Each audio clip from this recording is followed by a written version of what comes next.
कह रहा है कि दो समान ऊंचाई के बेलन, तो दो बेलन बना लेते हैं और जिनकी त्रिज्याओं का अनुपात क्या दिया, 3:2 में। तो त्रिज्या इसका मतलब जो आधार का वो होगा, आधार का एरिया जो बनेगा, जो नीचे सर्कुलर होता है वृत्ताकार, उसमें अंतर दे दिया है, 3:2 का दे दिया है।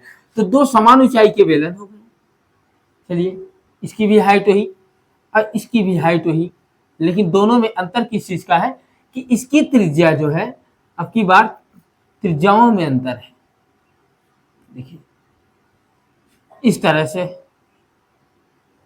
ऐसे ऊंचाई दोनों का समान है, यानी इसकी ऊंचाई अगर h है तो इसकी भी ऊंचाई क्या है, h है। इस बार त्रिज्याओं का अनुपात दे दे रहा है।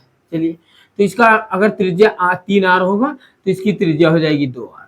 ठीक है, तो ये ऐसे नहीं करना है कि सवाल लगाना नहीं, इसको समझने की कोशिश करें और समझ करके डायरेक्ट आप सॉल्व कर सकते हैं, लेकिन आपको फार्मूला रेडी होना चाहिए। तो फार्मूले पे आते हैं।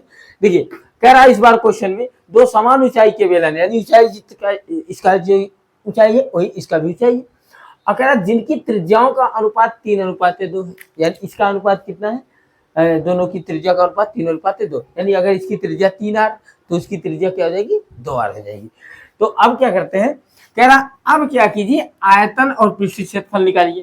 तो ध्यान दें, सूत्र में आयतन जब निकालेंगे तो आयतन के फार्मूले में दोनों को मिलाएंगे, दोनों में जो चीजें समान होती हैं उसको कैंसिल कर देना है आपको, और उसके बाद जो असमान चीजें होती हैं उनका जो रेशियो बनता है उसी रेशियो में निकाल लेंगे।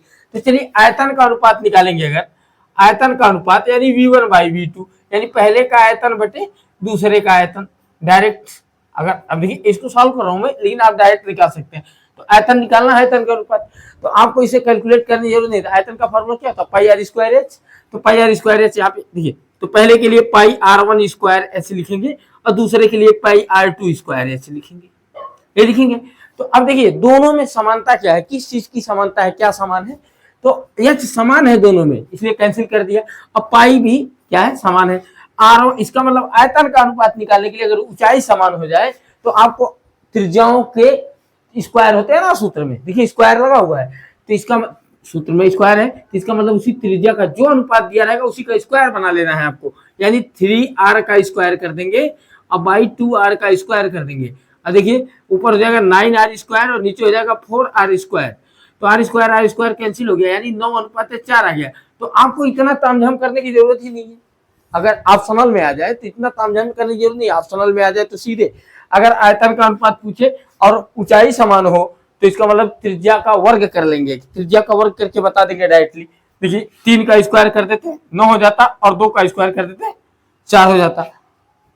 अब पृष्ठीय क्षेत्रफल की बात कर रहा है, पृष्ठीय क्षेत्रफल का अनुपात, तो पृष्ठीय क्षेत्रफल के फार्मूले में पता है r का स्क्वायर नहीं होता है, 2πrh होता है। देखिए जो राशि हमारे पास क्या है, समान है, उसको फिर कैंसिल कर देंगे।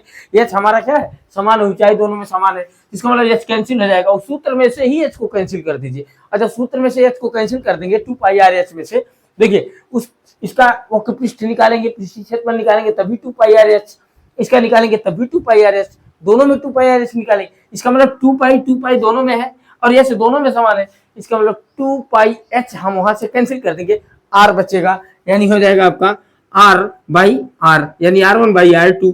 तो r आपका कितना है, 3r है पहले का और दूसरे का 2r, तो r कैंसिल हो गया, 3:2।